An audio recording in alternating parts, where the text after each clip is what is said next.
இது ஃபர்ஸ்ட் மலேசியாவின் செய்திகள் உங்களுக்காக.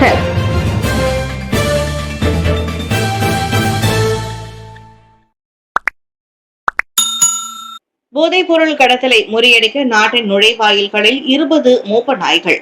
ஆகாய மார்க்கமாக போதைப் பொருள் கடத்தப்படுவதை முறியடிக்க ஏதுவாக அரசு மலேசிய சுங்கத்துறை 20 மோப்ப நாய்களை பயன்படுத்துகிறது. நாட்டின் அனைத்து நுழைவாயில்களிலும் அந்த மோப்ப நாய்களோடு 66 ஸ்கேன் பரிசோதனை கருவிகளும் செயல்பாட்டில் இருக்கின்றன. இவ்வாண்டு மட்டும் ஆகாய மார்க்க போதைப் பொருள் கடத்தல் சம்பவங்கள் 22 விழுக்காடு அதிகரித்துள்ளதால் அந்நடவடிக்கை எடுக்கப்பட்டுள்ளதாக அத்துறை கூறியது. கடந்த ஆண்டின் இதே காலகட்டத்தில் 111 சம்பவங்கள் பதிவான நிலையில் இவ்வாண்டு 135 சம்பவங்கள் பதிவாகியுள்ளன. இவ்வேளையில் போதைப் பொருள் கடத்தலை முறியடிப்பதில் MAHB எனப்படும் மலேசிய ஏர்போர்ட்ஸ் ஹோல்டிங்ஸ் பிரிகேட் மற்றும் சுயேட்சை மண்டல அதிகார தரப்புக்கும் இடையில் அணுக்கமான ஒத்துழைப்பும் மிக அவசியமாகும். KLIA 1, KLIA 2 போன்ற முக்கிய நுழைவாயில்களில் அமலாக்க வியூகங்களை வகுக்க அவ்வொத்துழைப்பு உதவும் என சுங்கத்துறை கூறியது. கடத்தல்காரர்களின் முக்கிய பாதையாக மாறியுள்ள சரக்கு, தபால் மற்றும் பார்சல் பகுதிகளில் கண்காணிப்பை வலுப்படுத்தவும் முடிவெடுக்கப்பட்டுள்ளது. போதைப் பொருள் கடத்தலில் ஈடுபடுவோர் சட்டத்தின் பிடியில் இருந்து தப்ப முடியாது. பொதுமக்களும் தகவல் கொடுத்து உதவிவிட வேண்டும் என சுங்கத்துறை கேட்டுக்கொண்டது. இன்று பொது தேர்தல் நடந்தால் ஒற்றுமை அரசாங்கமே வெற்றி பெறும், பிரதமர் நம்பிக்கை. இந்த இடைப்பட்ட காலத்தில் பொது தேர்தல் நடந்தால் ஒற்றுமை அரசாங்கமே வெற்றி பெறும் என பிரதமர் நம்பிக்கை தெரிவித்துள்ளார். சீரான பொருளாதார நிர்வாகத்திற்கு தமது அரசு முக்கியத்துவம் கொடுப்பதே அந்த நம்பிக்கைக்கு காரணம் என டாக்டர் ஸ்ரீ அன்வார் இப்ராஹிம் கூறினார். இவ்வேளையில் அமைச்சரவை உறுப்பினர்கள் உட்பட மடானி அரசாங்கத்தின் அடைவு நிலை தொடர்ந்து மேம்படுத்தப்பட வேண்டும் என அவர் சொன்னார். சில அமைச்சர்கள் மிக சிறப்பாக செயல்படுகின்றனர். இன்னும் சிலரின் அடைவு நிலை நடுத்தர அளவிலேயே உள்ளது. ஆனால் பொதுவில் தாம் திருப்தி அடைவதாக பிரதமர் சொன்னார். ஒன்று மட்டும் நிச்சயம், அமைச்சர்கள் மத்தியில் லஞ்ச ஊழலை ஒருபோதும் அனுமதிக்க மாட்டேன் என்றார் அவர். அரசாங்க குத்தகைகளை திறந்த டெண்டர் முறையில் விடாமல் நேரடி பேச்சுவார்த்தை மூலம் வழங்கி கமிஷன் பார்ப்பதும் அதில் அடங்கும். இவ்வேளையில் சீர்திருத்தங்களை வெறும் ஓராண்டிலோ ஈராண்டிலோ கொண்டு வந்து விட முடியாது. படிப்படியாக முறைப்படி அது மேற்கொள்ளப்பட வேண்டும். உதாரணத்திற்கு தேசிய சட்டத்துறை தலைவர் மற்றும் அரசு தரப்பு தலைமை வழக்கறிஞர்களின் அதிகாரத்தை பிரிப்பது எளிதான காரியம் அல்ல. அதில் அரசாங்கம் உரிய கவனத்தோடு செயல்பட்டு வருவதை பிரதமர் சுட்டிக்காட்டினார். பிரதமரின் சிறப்பு ஒதுக்கீட்டில் 90 இந்து ஆலயங்களுக்கு 3.17 மில்லியன் ரிங்கிட் நிதி உதவி டாக்டர் ஸ்ரீ ரமணன். பிரதமரின் சிறப்பு ஒதுக்கீட்டின் கீழ் 90 இந்து ஆலயங்களுக்கு மொத்தம் 31,70,000 ரிங்கிட் நிதி இன்று பகிர்ந்தளிக்கப்பட்டுள்ளது. பிரதமர் டாக்டர் ஸ்ரீ அன்வார் இப்ராஹிமின் நேரடி மானியத்தின் கீழ் இந்த நிதி வழங்கப்பட்டுள்ளதாக தொழில் முனைவர் மேம்பாடு மற்றும் கூட்டுறவுத்துறை துணை அமைச்சர் டாக்டர் ஸ்ரீ ரமணன் ராமகிருஷ்ணன் தெரிவித்தார். மலேசிய வரலாற்றில் இதுவே முதல் முறையாக ஒரே நேரத்தில் இவ்வளவு பெரிய தொகை இந்து ஆலயங்களுக்கு ஒதுக்கீடு செய்யப்பட்டுள்ளதாக அவர் கூறினார். நாட்டின் இந்து ஆலயங்களின் மேம்பாட்டிற்காக பிரதமர் துறையின் நேரடி மானியத்தை வழங்கிய பிரதமருக்கு தமது மனமார்ந்த நன்றிகளையும் அவர் தெரிவித்துக் கொண்டார். இதனிடையே Johor, Negeri Sembilan, Selangor, Perak, Penang, Pahang ஆகிய மாநிலங்களை சேர்ந்த இந்து ஆலய பிரதிநிதிகள் தங்களுக்கான மானிய கடிதத்தை பெற்றுக் கொண்டனர். இந்த நிதி ஆலயங்களின் நிர்வாகத்திற்கும் மேம்பாட்டிற்கும் பெரும் உதவியாக இருக்கும் என ஆலய பிரதிநிதிகள் தெரிவித்தனர். இந்நிகழ்ச்சியில் சென்தோசா தொகுதி சட்டமன்ற உறுப்பினர் டாக்டர் குணராஜ், பாத்து ஊபான் சட்டமன்ற உறுப்பினர் குமரேசன், பாத்து நாடாளுமன்ற உறுப்பினர் பிரபாகரன், சுங்கைசிப்புட் நாடாளுமன்ற உறுப்பினர் கேசவன் ஆகியோர் கலந்து கொண்டு சிறப்பித்தனர்.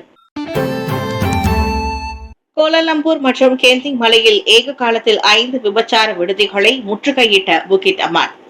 கோலாலம்பூர் மற்றும் பஹாங், கேந்திங் மலையில் 5 விபச்சார விடுதிகளை புகிட் அமான் போலீஸ் ஏக காலத்தில் முற்றுகையிட்டுள்ளது.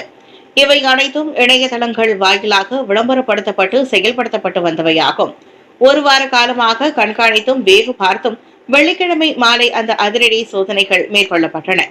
இந்த ஆபரேசி நோடா சோதனைகளில் 21 வயது முதல் 54 வயது வரையிலான 56 வெளிநாட்டு பெண்கள் கைதானதாக புகிட் அமான் குற்றப்புலனாய்வு துறையின் இயக்குநர் டாக்டர் ஸ்ரீ முகமது ஷுஹைலி முகமது சிங் கூறினார்.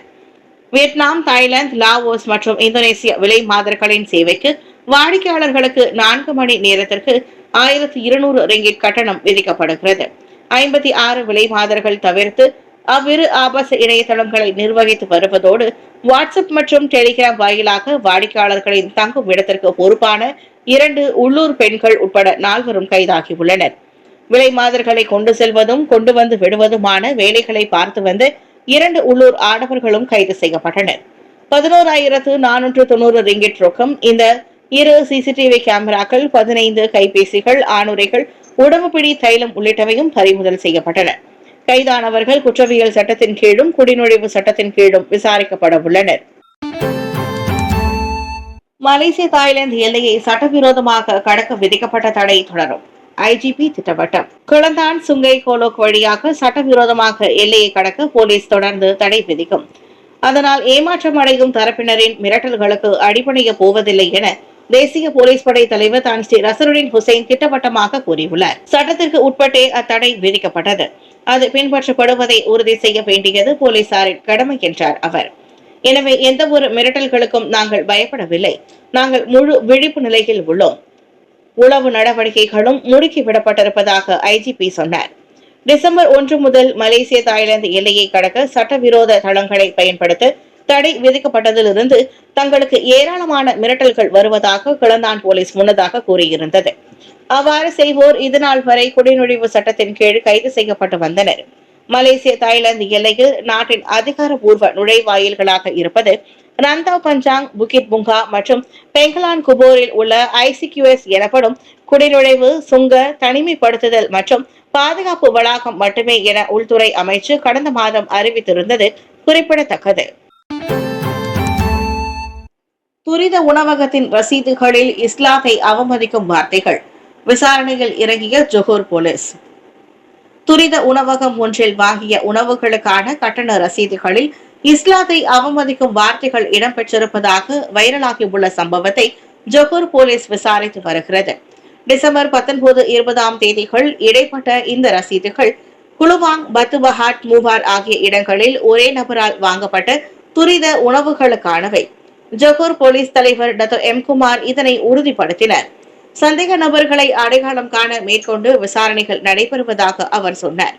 இதுவரை தேச நிந்தனை சட்டம், குற்றவியல் சட்டம், தொடர்பு பலூடக ஆணைய சட்டம் ஆகியவற்றின் கீழ் 3 விசாரணை அறிக்கைகள் திறக்கப்பட்டுள்ளன. மத உணர்ச்சிகளை சீண்டி பொது அமைதிக்கும் நல்லிணக்கத்திற்கும் ஊறு விளைக்கும் இதுபோன்ற செயல்களை போலீஸ் கடுமையாக கருதுகிறது. அவ்வாறு செய்வோருக்கு கரிசனம் காட்டப்படாது. மாறாக கடும் நடவடிக்கைகளை அவர்கள் எதிர்கொண்டாக வேண்டும் என டாக்டர் குமார் எச்சரித்தார்.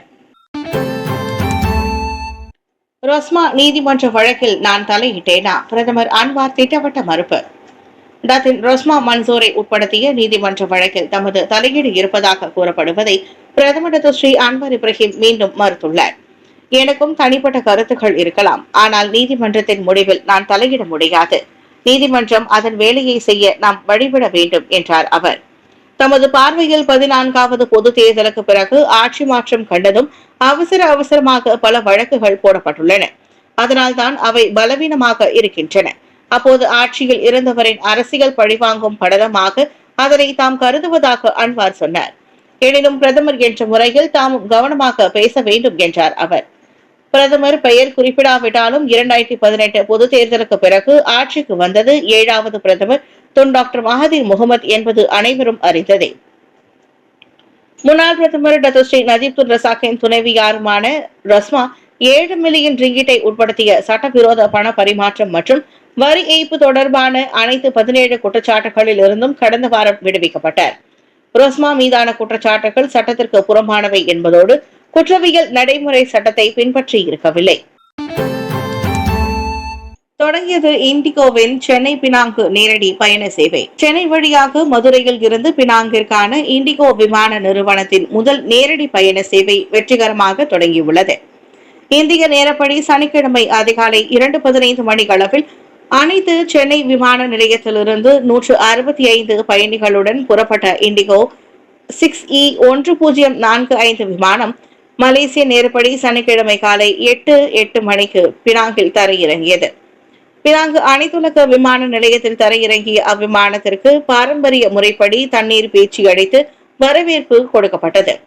சுற்றுலா மற்றும் படைப்பாக்க பொருளாதார துறைக்கான பினாங்கு மாநில ஆட்சிக்குழு உறுப்பினர் வாங் ஹாய் வாங் சென்னையில் இருந்து வந்திறங்கிய முதல் பயணிகள் குழுவினரை எதிர்கொண்டு வரவேற்றார். பின்னர் பினாங்கிலிருந்து சென்னைக்கான 6E1046 நேரடி விமானம் காலையில் புறப்பட்டு இந்திய நேரப்படி காலை 10:35 மணிக்கு சென்னை சென்றடைந்தது. சென்னையும் பினாங்கும் ஆழமான வரலாற்று மற்றும் கலாச்சார தொடர்புகளை கொண்டுள்ளன. இந்நிலையில் அவ்விரு நகரங்களுக்கு இடையிலான பயணங்களுக்கு அதிகரித்து வரும் தேவையை பூர்த்தி செய்யும் வகையில் இப்புதிய நேரடி விமான சேவை அறிமுகம் கண்டுள்ளது. பினாங்கு சுற்றுலாத்துறை வளர்ச்சிக்கு இது கூடுதல் வாய்ப்புகளை ஏற்படுத்தி தரும் என வாங்ஹான் வாய் நம்பிக்கை தெரிவித்தார்.